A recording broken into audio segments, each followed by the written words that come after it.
कहानी की शुरुआत में हम साइबेरिया की एक जेल को देखते हैं जहां ढेर सारे जर्मन सोल्जर्स को लाइन से खड़ा कर दिया गया था। दरअसल वर्ल्ड वॉर 2 के खत्म होने के बाद रशिया ने बहुत से जर्मन सोल्जर्स को कैदी बना लिया था और उनसे कोयले की खानों में दिन रात काम करवाने लगे। हालांकि इस जेल की सिक्योरिटी काफी कम थी, लेकिन इसके बावजूद भी कोई इस जेल से भागने की कोशिश नहीं करता था क्योंकि इस जेल के चारों तरफ बर्फ ही बर्फ थी और ये जेल किसी भी इंसानी बस्ती से पूरे 14,000 किलोमीटर दूर थी। इसलिए अगर कोई कैदी इस जेल से भाग भी गया तो साइबेरिया की जमा देने वाली सर्दी में उसकी मौत पक्की थी। ये जेल चारों तरफ हजारों किलोमीटर दूर फैली हुई बर्फ के बीच में बनाई गई थी, इसीलिए कोई भी कैदी यहाँ से भागने का सोच भी नहीं सकता था। लेकिन इन कैदियों में एक कैदी ऐसा भी था जो बहुत ही शार्प माइंड था और वो इस जेल से भागकर अपनी बीवी और बेटी के पास जाना चाहता था। इस कैदी का नाम क्लेमन फॉयरल था, जिसे इस जेल में पूरे 25 साल की सजा काटनी थी और क्लेमन ऐसा बिल्कुल भी नहीं चाहता था कि उसकी आधी जिंदगी इसी जेल में बीत जाए। क्लेमन किसी भी हालत में इस जेल से भागना चाहता था। लकीली एक दिन क्लेमन को भागने का मौका मिल गया और वो एक कोयला ले जाने वाली मालगाड़ी में बैठकर इस जेल से भाग निकला। अब जेल के बाहर जब उसने खुले आसमान में सितारों को देखा तो वो खुशी से झूम उठा, लेकिन ये खुशी कुछ ही देर की मेहमान थी। थोड़ी दूर चलने के बाद उस मालगाड़ी को रोक दिया गया और जब क्लेमन ने बाहर झांक कर देखा तो एक रशियन सोल्जर बंदूक ताने उसके सामने खड़ा था। बदकिस्मती से यहाँ क्लेमन पकड़ा गया और जेल से भागने के जुर्म में उसे एक ओपन एयर सेल में बंद कर दिया गया। सर्दी बहुत ज्यादा थी और रात में होने वाली बारिश ने क्लेमन की हालत खराब कर दी थी। उस सेल में क्लेमन को कुछ घंटों के लिए नहीं बल्कि पूरे 2 दिनों तक रखा गया। अब पूरे 2 दिन बाद अगली सुबह जेल का वार्डन उसके पास आया और उसे सेल से बाहर निकाल कर उससे कुछ भी टॉर्चर नहीं किया गया, बस सिर्फ ये बोला कि तुम्हारे साथी बेसब्री से तुम्हारा इंतजार कर रहे हैं। अब जब क्लेमन अपने साथियों से मिला तो वो सब लाठियां और डंडे लेकर उसका इंतजार कर रहे थे। वो सब क्लेमन पर बहुत गुस्सा थे क्योंकि क्लेमन के भागने की वजह से उन सबको पिछले 2 दिनों से भूखा रखा गया था और क्लेमन को अब वार्डन की बात समझ में आ गई कि उसने क्यों कहा था कि तुम्हारे साथी तुम्हारा इंतजार कर रहे हैं। अब क्लेमन को देखते ही बाकी कैदियों ने उस पर हमला कर दिया और उसे बहुत बुरी तरह से मारा। इस मारपीट में क्लेमन इतना जख्मी हो गया कि उसे जेल के हॉस्पिटल में एडमिट करना पड़ा। इस जेल का डॉक्टर भी एक जर्मन कैदी था। जैसे ही क्लेमन होश में आया उसने डॉक्टर से कहा कि मैं एक बार फिर से जेल से भागना चाहता हूँ और मुझे आपकी मदद चाहिए। डॉक्टर क्लेमन की बहादुरी देखकर हैरान रह गया कि ये इतना सब कुछ झेलने के बाद भी हार मानने को तैयार नहीं। डॉक्टर ने उसे समझाया कि इस जेल से जिंदा भाग पाना नामुमकिन है और अगर तुम यहाँ से भाग भी गए तो बाहर की जमा देने वाली सर्दी में मर जाओगे। लेकिन हकीकत ये भी है कि अगर तुम यहाँ से नहीं भागे तब भी तुम्हारी मौत पक्की है, क्योंकि जिन कोयले की खानों में तुम काम करते हो वहाँ कार्बन की मात्रा बहुत ज्यादा है जो हवा के जरिए तुम्हारे शरीर में जाता है और उससे कैंसर जैसी खतरनाक बीमारियां होती हैं। इसलिए डॉक्टर ने क्लेमन से कहा कि तुम्हें एक आखिरी बार इस जेल से भागने की कोशिश जरूर करनी चाहिए। उसके बाद डॉक्टर ने अपने सारे गर्म कपड़े, जूते और जरूरत का सारा सामान निकाल कर क्लेमन को दे दिया और उसे ये भी बताया कि रशियन सोल्जर्स अपना खाना रेलवे लाइंस के पास छुपा कर रखते हैं। इसके साथ ही उसने क्लेमन को एक बंदूक भी दी ताकि वो अपनी हिफाजत कर सके। दरअसल डॉक्टर ने ये सारा सामान इसलिए पहले से इकट्ठा किया हुआ था क्योंकि वह खुद भी इस जेल से भागना चाहता था, मगर 1 हफ्ते पहले उसे पता चला कि वह कैंसर का मरीज है और उसके पास 1 महीने से ज्यादा वक्त नहीं है। अब उसने क्लेमन को एक लंच बॉक्स दिया और कहा कि अगर तुम जिंदा बच गए तो मेरी फैमिली तक ये लंच बॉक्स पहुंचा देना और कहना कि मैं इस दुनिया में अब नहीं रहा। यहाँ एक बार फिर से रात के अंधेरे में क्लेमन दोबारा भाग निकला और इस बार उसने मालगाड़ी की बजाय पैदल चलने का फैसला किया। वो पूरी रात पैदल चलने के बाद सुबह भी चलता रहता है क्योंकि उसे डर रहता है कि कहीं रशियन सोल्जर उसे पकड़ न ले। अब जब सुबह वार्डन को पता चला कि क्लेमन जेल से फरार हो चुका है तो वो सीधा डॉक्टर से पूछताछ करने उसके कमरे में पहुंचा, लेकिन उसके पहुंचने से पहले ही डॉक्टर ने अपनी जान ले ली थी क्योंकि उसे पता था कि क्लेमन के भागने की खबर सुनने के बाद वार्डन मुझे बहुत तड़पा तड़पा कर मारेगा। इसके बाद वार्डन ने कई रशिया सिपाहियों को क्लेमन की तलाश में भेजा और उसे जिंदा पकड़कर वापस लाने का हुक्म दिया, लेकिन कई दिनों की तलाश के बाद भी उसे क्लेमन का कोई पता न चल सका। क्लेमन की खुशकिस्मती ये थी कि बर्फबारी स्टार्ट होने की वजह से उसके पैरों के निशान मिटते जा रहे थे, जिससे क्लेमन को ढूंढना मुश्किल पड़ रहा था। अब सबको लगने लगा कि क्लेमन इस सर्दी में जमकर मर चुका होगा, मगर वार्डन मानने को तैयार नहीं था क्योंकि वार्डन जानता था कि क्लेमन बहुत स्ट्रॉन्ग है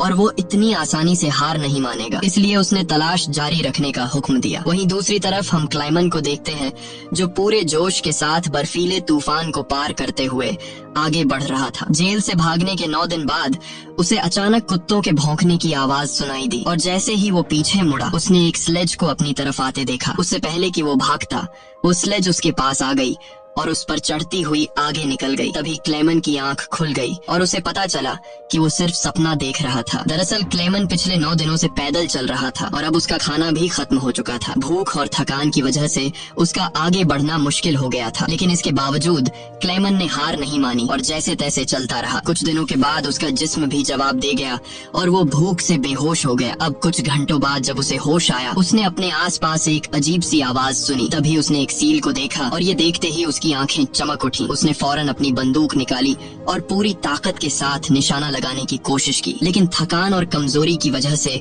उसका निशाना गलत हो गया और वो सील वहाँ से भागने लगी। क्लेमन, जिसे कई दिनों बाद जिंदा रहने की एक छोटी सी उम्मीद मिली थी, वो इस उम्मीद को हाथ से नहीं जाने दे सकता था। क्लेमन फौरन उसके पीछे दौड़ा, लेकिन दौड़ते वक्त क्लेमन बर्फ टूटने की वजह से पानी में गिर जाता है, जिससे उसके पैर में चोट आ जाती है। लेकिन जख्मी होने के बावजूद वो सील का पीछा करने लगा। क्लेमन जैसे ही गोली चलाने वाला था, वो सील एक चट्टान के पीछे छिप गई। क्लेमन और आगे बढ़ता है और सील को दोबारा देख लेता है। उससे पहले कि वो पानी में जाती, क्लेमन ने अपनी आखिरी गोली चलाई और खुशकिस्मती से वो गोली उसे लग गई। ये देखकर क्लेमन खुशी से झूम उठा, क्योंकि अब सफर के दौरान उसे खाने की फिक्र नहीं थी। कई दिनों के बाद क्लेमन ने पेट भर कर खाना खाया और थोड़ा आराम करके अपना सफर जारी रखा। अब इतने लंबे सफर में क्लेमन बिल्कुल अकेला था और उसके चारों तरफ बर्फ के अलावा कुछ भी न था। इस माहौल में उसकी दिमागी हालत खराब हो सकती थी, इसलिए वो खुद से बातें करता और पॉजिटिव बातें कहकर खुद को आगे बढ़ने के लिए मोटिवेट करता। इसके साथ ही वो हर वक्त कैंपस के जरिए अपने रास्ते को देखता है, ताकि वो इस बर्फीली वादी में कहीं खो न जाए। इसी तरह दिन गुजरते गए और फिर महीने, लगातार 2 महीने चलने के बाद क्लेमन को इस बर्फीले मैदान में एक छोटा सा पेड़ दिखाई दिया। इस पेड़ को देखकर क्लेमन इतना खुश हुआ कि जैसे उसे कोई खजाना मिल गया हो, और वो भागकर उस पेड़ को गले लगा लेता है। दरअसल ये पेड़ इस बात की निशानी थी कि क्लेमन लगातार 2 महीने चलने के बाद अब ये बर्फीला मैदान क्रॉस कर चुका है और आगे जंगल शुरू होने वाला है। थोड़ा ही आगे चलने के बाद ठीक वैसा ही हुआ जैसा उसने सोचा था। अब यहाँ से जंगल शुरू होने वाला था। बर्फ का इलाका खत्म हो रहा था। वो जंगल में बहुत खुश था। वो लकड़ियाँ इकट्ठा करके आग जलाता है और कई महीनों बाद पहली बार सुकून से सो जाता है। पर अगला दिन उसके लिए सुकून का था या नहीं,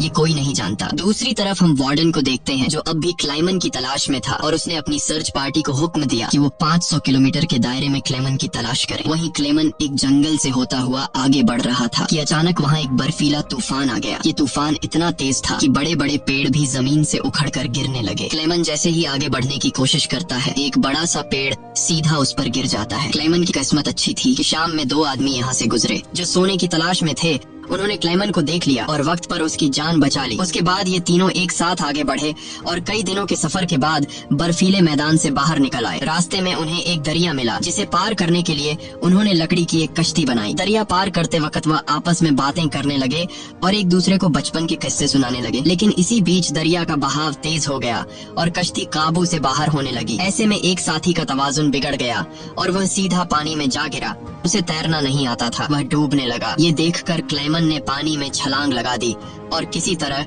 उस आदमी को किनारे तक लाकर उसकी जान बचाई। दूसरी तरफ उनका दूसरा साथी उन दोनों को डूबने के लिए छोड़ देता है और अकेला आगे बढ़ गया। उसका दूसरा साथी बहुत ही लालची था। उसे लगा कि वो दोनों मर गए होंगे और लालच के चलते उसने अपने दोस्त का सोना भी खुद के पास रख दिया। थोड़ी देर बाद जब क्लेमन और दूसरा आदमी टेंट तक पहुँचे तो उस आदमी को अपने दोस्त पर बहुत गुस्सा आया और उसने उसे गोली मारकर उसकी जान ली। उसके बाद क्लेमन और वह आदमी ने सामान उठाया और सफर जारी रखा। वे दोनों कई महीनों तक इसी उम्मीद पर चलते रहे कि कोई इंसानी आबादी उन्हें मिल जाए। लेकिन दोबारा सर्दियों का मौसम आ गया और हर तरफ के जंगलात बर्फ की सफेद चादर में छुप गए। उस आदमी ने जो सामान उठाया था वह काफी भारी था, इसलिए उसे बर्फ में चलने में मुश्किल हो रही थी। ये देखकर क्लेमन ने उसका बोझ हल्का करने की कोशिश की और कहा कि कुछ देर के लिए अपना सामान मुझे दे दो। लेकिन यहाँ उस आदमी को शक हुआ कि शायद क्लेमन भी उसका सोना चुराना चाहता है, इसलिए उसने क्लेमन पर हमला करके उसे नीचे धकेल देता है, जिससे क्लेमन बेहोश हो जाता है। थोड़ी देर बाद क्लेमन को होश आया तो उसने देखा कि भेड़ियों का एक झुंड उसकी तरफ आ रहा है। अपनी जान बचाने के लिए वो एक दरख्त पर चढ़ने लगता है, लेकिन पेड़ पर चढ़ते वक्त एक भेड़िया उसका पांव पकड़ लेता है। लेकिन दरख्त कमजोर था और दरख्त दरमियान से टूट गया, जिससे क्लेमन नीचे गिर पड़ा। अब क्लेमन को लगा कि उसकी मौत पक्की है। तभी अचानक गोली चलने की आवाज आई। क्लेमन ने आंखें खोली तो उसने देखा कि कुछ भेड़िए मर चुके हैं और जो जिंदा थे वह भाग चुके हैं। दरअसल इलाके के शिकारियों ने आकर उसकी जान बचाई। वो उसे अपने गाँव ले गए, जहाँ जहाँ गांव के लोगों ने उसका इलाज किया। बरसों की मेहनत के बाद क्लेमन एक इंसानी आबादी तक पहुँच चुका था। लोगों को देखकर उसे बेहद खुशी हुई। कई दिनों तक वो गांव में रुका और लोगों ने उसकी खूब खातिरदारी की। एक दिन गांव में एक लेटर आया जो किसी और का नहीं बल्कि खुद वार्डन का था। इसमें लिखा था कि एक जर्मन फौजी हमारी जेल से फरार हो चुका है और अगर किसी ने उसे पनाह दी तो वह गद्दार कहलाएगा। अब ना चाहते हुए भी क्लेमन को यह गांव छोड़ना पड़ा, क्योंकि अगर वह यहाँ से नहीं जाता तो वार्डन इस गांव वालों को भी सजा देते। जाने से पहले गांव के लोगों ने उसे खाने पीने का सामान और एक शिकारी कुत्ता दे देते हैं। इस लंबे सफर में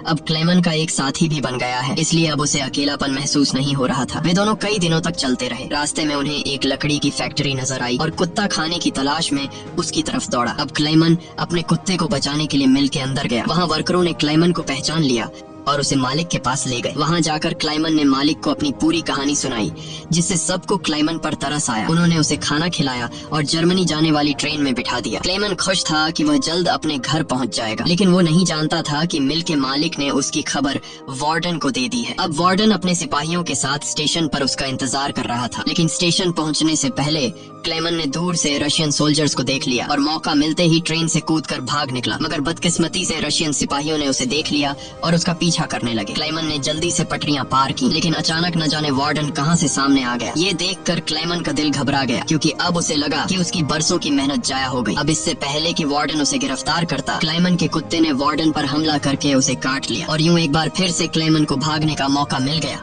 और वह पूरी जान लगाकर यहाँ से भागने लगा। लेकिन तभी उसे गोली चलने की आवाज आई और जब उसने पीछे मुड़कर देखा तो उसने अपने कुत्ते को मरा हुआ देखा। ये देखकर क्लेमन को काफी दुख हुआ, लेकिन इसके बावजूद भी वो रुका नहीं और अपनी पूरी ताकत से आगे बढ़ता रहा। उसके बाद वो पुल के ऊपर चढ़ा और नीचे से गुजर रही ट्रेन के ऊपर कूदकर वहाँ से भाग निकला और कुछ इस तरह से वो वार्डन के हाथों से फिर बच निकला। अब ऐसे ही दिन गुजरते गए और क्लेमन आहिस्ता आहिस्ता इस सफर में आगे बढ़ता रहा। देखते ही देखते साल 1952 आ गया और अब क्लेमन को जेल से भागे हुए पूरे 7 साल हो चुके थे। वो उस वक्त सेंट्रल एशिया में था और एक गाँव के मेले में इधर उधर भटक रहा था। उस मेले में उसने खाने पीने की अलग अलग चीजें देखी। खाने को तो उसका मन कर रहा था, लेकिन उसके पास पैसे नहीं थे, इसलिए वो दिल पर पत्थर रखकर आगे बढ़ गया। तभी उसकी नजर 2 लड़कियों पर पड़ी जो मेले में पैनकेक्स बेच रही थी। क्लेमन ये पैनकेक तो खाना चाहता था, लेकिन उस बेचारे की जेब में 1 पाई तक नहीं थी, इसलिए वो मायूस होकर आगे चलने लगा। पर तभी उनमें से एक लड़की को उस पर तरस आ गया और उसने पैनकेक का एक हिस्सा तोड़कर क्लेमन को दे दिया। पहले तो क्लेमन को थोड़ा अजीब लगा, फिर उसने लड़कियों का शुक्रिया अदा करते हुए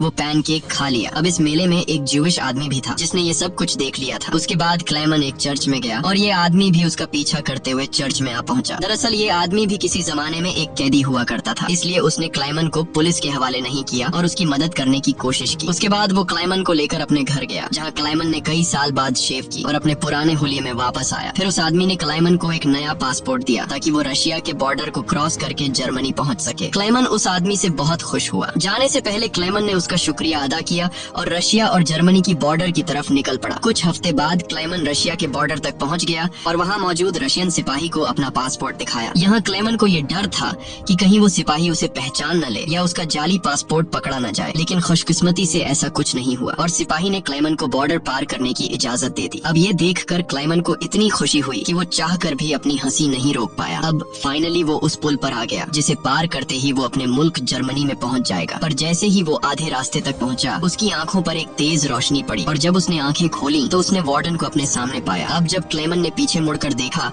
तो वो अभी भी रशिया की जमीन पर था और इसका मतलब ये था कि वार्डन अब भी उसे गिरफ्तार कर सकता है। अब यहाँ क्लेमन का दिल टूट गया, क्योंकि उसके इतने सालों की मेहनत अब मिट्टी में मिलने वाली थी। लेकिन तभी कुछ ऐसा हुआ जिसकी उम्मीद खुद क्लेमन को भी नहीं थी। यहाँ वार्डन ने उसका रास्ता छोड़ दिया और उसे आगे जाने की इजाजत दे दी। अब पहले तो क्लेमन को यकीन नहीं हुआ, पर फिर भी वो हिम्मत करके आगे बढ़ा। दरअसल वार्डन क्लेमन के जिंदा रहने के जज्बे और उसकी बहादुरी को देखकर उससे काफी इंस्पायर हुआ, इसलिए उसने क्लेमन को गिरफ्तार नहीं किया और उसे अपने मुल्क वापस जाने दिया। और तभी वार्डन उससे ये कहता है, ये लड़ाई बस 2 सोल्जर्स के बीच थी, एक मैं और एक तुम, और इसे तुम जीत गए। जाओ अपनी जिंदगी जी लो। अब फाइनली क्लेमन ने उस बॉर्डर को पार किया और अपने देश जर्मनी पहुंच गया। इसके बाद वो अपने घर के करीब पहुंचा, जहां उसने अपनी बेटी और बीवी को देखा। अब थोड़ी देर बाद वो दोनों चर्च जाने के लिए घर से निकलती हैं, तो क्लेमन भी उनका पीछा करता हुआ चर्च में आ गया। हालांकि क्लेमन ने अभी तक अपनी बेटी को आवाज नहीं दी थी, क्योंकि उसे उम्मीद थी कि एक दिन जरूर उसके पिता आएंगे। जब उसकी बेटी ने पीछे मुड़कर देखा